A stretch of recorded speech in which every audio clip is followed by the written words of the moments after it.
Beralih ke informasi lain, pemirsa, meskipun baru 4 orang yang terkonfirmasi COVID-19 varian Omikron, namun dicurigai jika lebih dari 100 warga yang dinyatakan terjangkit COVID-19 selama 2022 ini terpapar varian Omikron.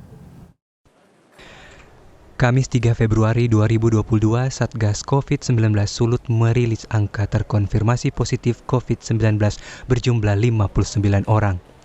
Angka ini menjadi yang tertinggi di awal tahun 2022 ini.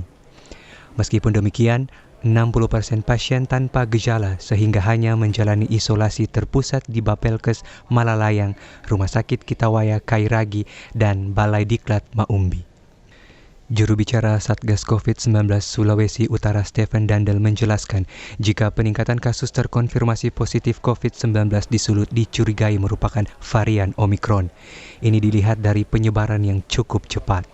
Tapi menyikapi bahwa peningkatannya kurva epidemiologi yang ditunjukkan itu peningkatannya sangat tajam, ya kita berasumsi bahwa yang sementara beredar di sini terutama di Indonesia dan di Sulawesi Utara itu sudah merupakan varian Omikron karena peningkatannya sangat drastis.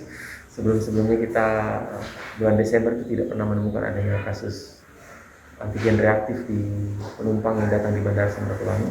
Ini kita sudah mau 100 lebih terdeteksi sepanjang bulan 2022.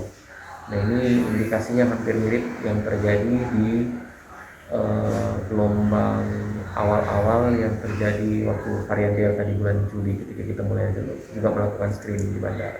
Peningkatan kasus COVID-19 ini diperkirakan akan terus meningkat, namun puncaknya belum bisa diprediksi.